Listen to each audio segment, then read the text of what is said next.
All right. Okay, so talking about tarot talks with Andrew. I'm Andrew Haskins, professional tarot reader. Right, professional. I have a business card, therefore I must be a professional. Right. All right. So today we're talking about the Lover's card. Now, this is number 6.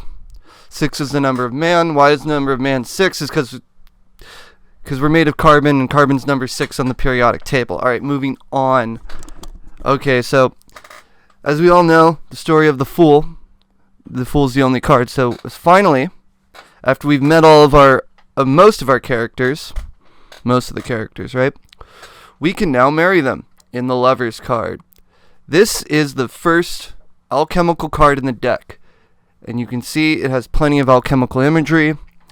The big depiction on my screen would be the Lady Frida Harris's depictions of the Lover's card as dictated to her by Aleister Crowley, right?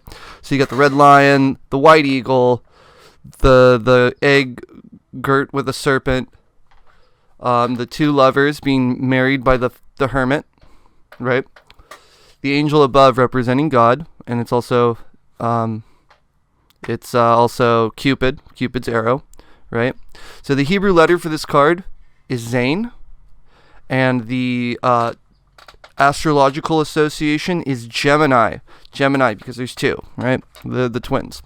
All right, so what does this card mean? This card is the marriage of two opposites, and this is why it's alchemical, because it's about the combining of two opposing things, two opposing principles or forces or actions, male and female, hot and cold, dry and wet, the seed and the fruit. So this has to do with the combining of the two. As you can see on the Frida Harris depiction, the two children, one holds a cup, one holds a wand, and they're handing them to their respective opposite, right? So this card is about the marriage of the two, and we've met all of our couples. We've met the Emperor and the Empress. We have met the Hierophant and the Priestess. We have met the Magician and the Priestess, right? So, but in this card, there's always a third character, right? There's always the third character, the one they're being married by. This represents the fact that the marriage has nothing to do with the two lovers. The marriage is a association of the two lovers, of the relationship with the broader community. This is the whole point of a marriage. This is why you have to bring God into the relationship. This is what a marriage actually is. It's saying, we have decided to do this, and we are now being held to a higher standard of our relationship because we have decided to do this. Now, there's some stories where the lovers, basically the Fool finds a girl, and he's like, okay, it doesn't matter what happens now. I'm in love, and I can just be in love. And that's great, right? That's great. So this is the mingling of the two principles represented by the different characters. The divine feminine represented by the Empress, and the divine male represented by the Emperor.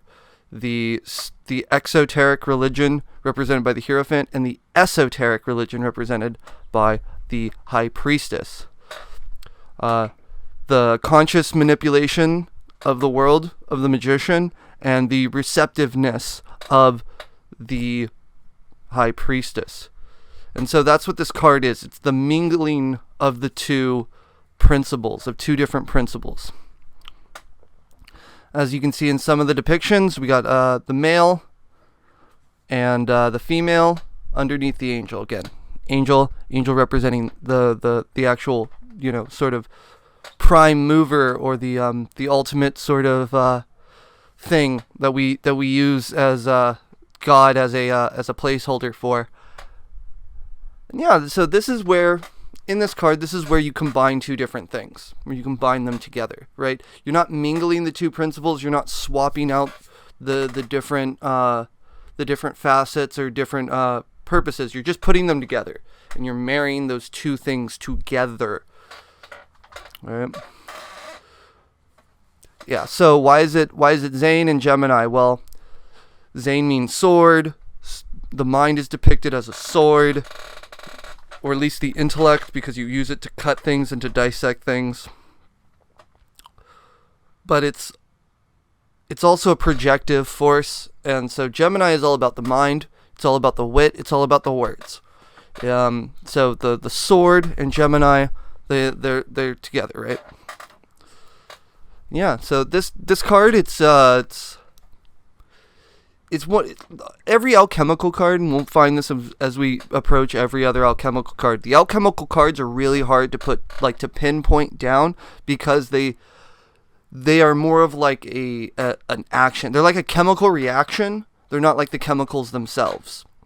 And so when this card shows up, it's very important what other cards are actually around it to give it meaning. But it's the combining of the two different principles and the marriage of them. We're not swapping out what their associations are. We're just connecting them together.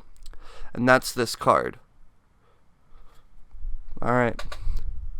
So that was that's the Lover's card. Again, it's also it pertains to relationships, but not just of a romantic kind. It pertains to all sorts of different relationships, chemical relationships, physical relationships, business relationships, any sort of relationship.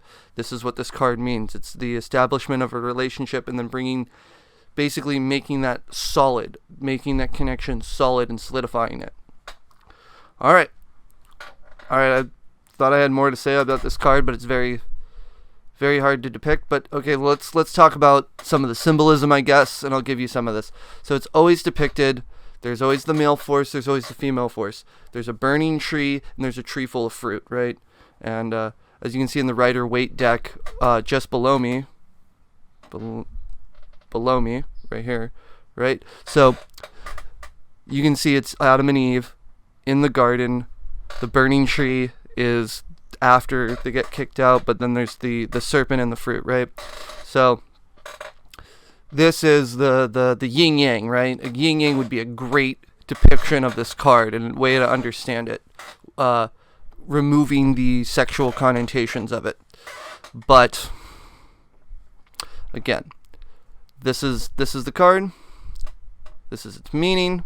It means the establishment of a relationship between two different things, the combining of the two opposite principles, and not the mingling or swapping of them, but it's the association or the establishment of a relationship of two different things, two opposing factors, like a yin yang, like heaven and earth, male and female, light and dark, day and night, all that kind of great crap. This is what this represents, the two-sidedness, and that's why it's a Gemini, because it's the two-sidedness. All right, so that's the Lover's card. It means sex. Yeah. All right, if you guys got anything else to add, or you want to try to correct me, I'm all ears, because we all know, us magic people, we're all smarter than the next guy, right? Right. At least we all think we are. All right. If you like it even if you don't like it, or don't like it, just give me a thumbs down. I don't care. Share it even if you don't want to. Ring a bell, subscribe, do something. Help me out, man. Come on, help me. All right. That's Lover's card. I hope it was informative.